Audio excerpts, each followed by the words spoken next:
eager learners, welcome back to another enthralling session of the Global English Competitiveness video series.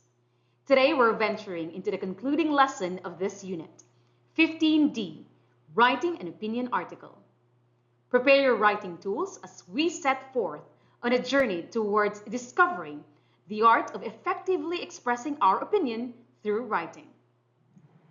To recap, we have 4 can-do objectives in this unit. First, to discuss the 21st century media. Second, to recognize the functions of language. Third, to identify the different types of speeches. And fourth, to write an op-ed article. As you can remember, we have already tackled our first 3 can-do objectives. You discussed the 21st century media in Lesson 15A. You also recognized the functions of language in 15B.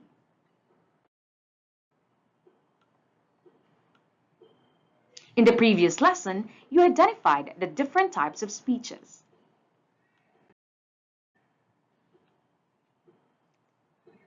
For our last objective, you're going to write an op-ed article. Without further ado, let's move over to our last lesson for Unit 15, 15D, Writing an Opinion Article. And here are the different sub-lessons that will help us achieve our objective: reading, vocabulary, grammar, and writing. Let's begin the lesson with a reading activity. Read with me. What is an opinion article? An opinion article, or op-ed piece in a school paper, is a written work that represents the author's personal thoughts, viewpoints, or commentary on a certain topic, issue, or subject of interest. In contrast to news pieces which strive to provide objective reporting of facts, opinion articles are subjective in nature and reflect the author's point of view, analysis, or argument. The parts of an op-ed article. Title.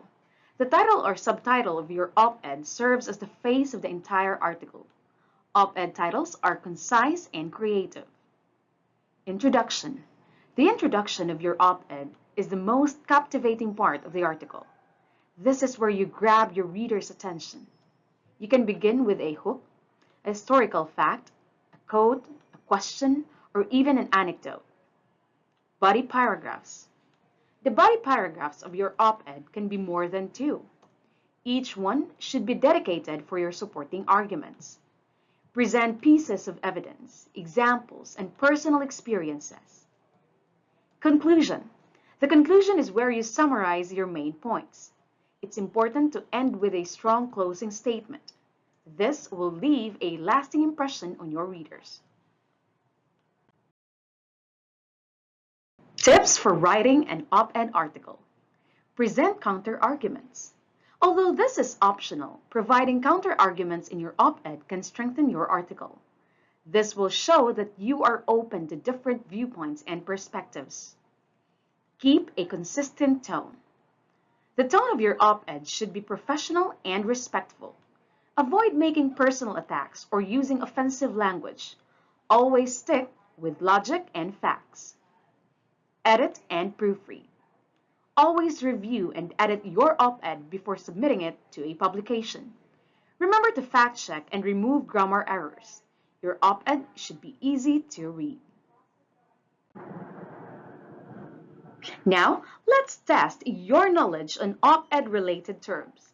Match the terms listed inside a box to its corresponding description. For example, in number 1, a short, interesting story used to illustrate a point is called an anecdote. Now pause the video and answer the rest of the items. Here are the correct answers.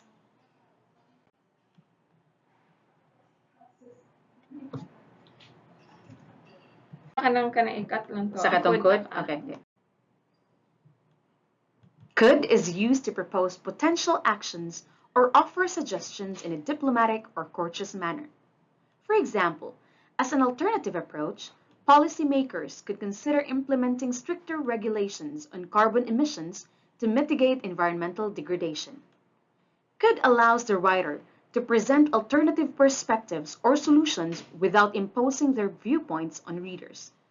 It fosters an open-minded and collaborative tone, encouraging dialogue and exploration of different possibilities. Might is employed to suggest possibilities or speculate on potential outcomes, often indicating a degree of uncertainty.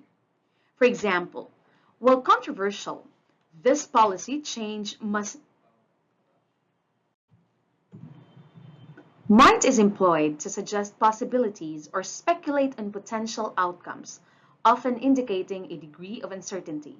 For example, while controversial, this policy change might lead to significant advancements in renewable energy adoption if implemented effectively.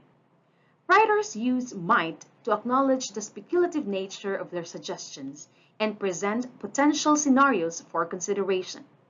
It invites readers to contemplate various outcomes and implications of the proposed action. Would is utilized to express preferences, hypothetical situations, or conditional statements in opinion editorials. For example, I would argue that investing in sustainable infrastructure projects is paramount for fostering long-term economic growth and environmental sustainability. Would enables writers to articulate their vision for the future or outline their preferred course of action based on their values and beliefs. It allows for the exploration of hypothetical scenarios and the presentation of idealistic viewpoints. Now let's put your knowledge in the use of modal verbs to a test. Fill in the blanks with the appropriate modal verb. For example, in number 1, in my opinion, we should focus on renewable energy sources to combat climate change. Now pause the video and answer items number 2 to 10. And here are the correct answers.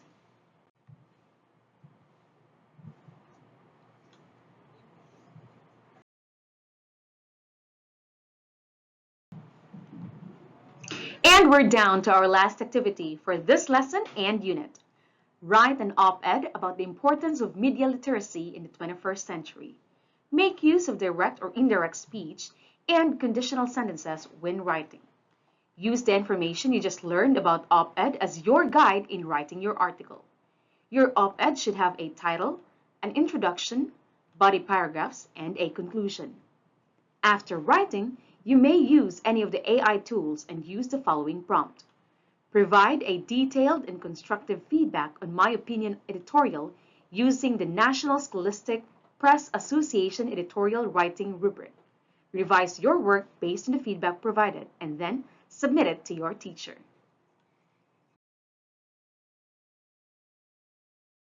And with that, we have covered our last can-do objective for Unit 15, write an op-ed article. In this lesson, we read a passage, an opinion article, and tested your reading comprehension. We also checked your vocabulary on op-ed related terms. We talked about modal verbs, especially in the context of op-ed writing, and you wrote an op-ed on the importance of media literacy in the 21st century.